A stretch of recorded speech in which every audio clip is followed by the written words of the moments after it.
ও কি মানে ও ছেড়ে দিলে আমার কাছে আসতে পারবে না? হ্যাঁ হ্যাঁ, দেখি ছেড়ে দেন তো ওকে। আসো তো আম্মু তুমি আমার কাছে, আমাকে তুমি ধরো তো একটু।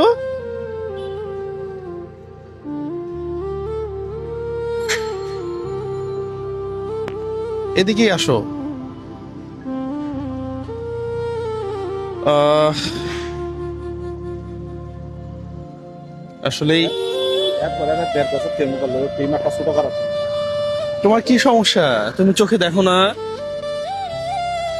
বলতে পারো না। কবে একেবারে লাস্ট কবে দেখছিলা? ছোটবেলায়। তোমার বাবা দেখতে কেমন? সুন্দর তোমার বাবা দেখতে কেমন? সুন্দর। তোমার মা? মা সুন্দর।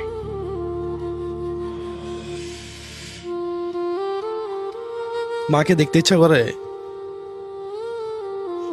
মাকে দেখতে ইচ্ছা করে? হ্যাঁ।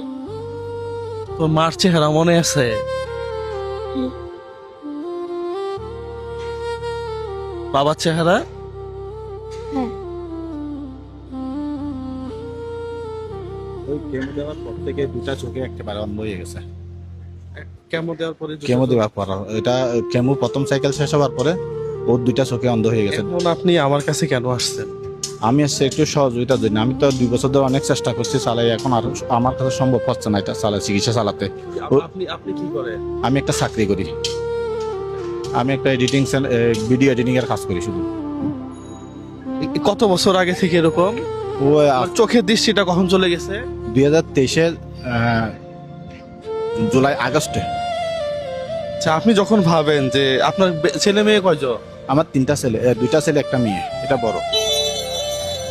তো আপনি যখন ভাবেন যে আমার মেয়েটা আগে খেলাধুলা করতো, চলাফেরা করতো, এখন আপনাকে দেখতে পাচ্ছে না, আপনার ওয়াইফকে দেখতে পাচ্ছে না, কেমন লাগে এটা? এটা তো আমার বলার মতো, এটা আমি ভাষা নেই এখন। মেয়ে যে এত বড় খারাপ চোখে দেখে না, এটা তো দেখতে আমার খুব খারাপ লাগে। আমি চেষ্টা করে যাচ্ছি, এখনো চেষ্টা করে যাচ্ছি চোখের দৃষ্টি যাতে ফিরে পাই। এটার জন্য আমি চেন্নাই শঙ্কর নেত্রালয়েও নিয়ে গেছি, যেখানে বলছে আমি ওখানে নিয়ে যাচ্ছি আমার সাধ্য মতো। এখন আমি এটা চিকিৎসা করাতে পারতেছি না আর। এখন প্রায় মাসে 15,000 টাকার মতো ট্রিটমেন্টের ইঞ্জেকশন এবং ওষুধের জন্য লাগতেছে। আপনি কি মেনে নিতে পারেন এটা যে আপনার? আমার কোনোভাবে মেনে নিতে পারছি না, এই জন্য আমি পাগলের মতো দূরতেছি এখান থেকে ওখানে। এটাই যে বাবা সে বুঝে, আসলে এটা অন্য কেউ বুঝবে না। এই যে দেখেন, আপনারাও তো সাক্ষী, সবাই দেখেন, এই যে ছোট্ট বাচ্চাটার চোখের দৃষ্টিটা হঠাৎ করে উঠে গেছে। হ্যাঁ, আল্লাহ নিয়ে নিছে আর কি। ও আর মার চেহারা মনে আছে, বলতেছে মা দেখতে সুন্দর, কিন্তু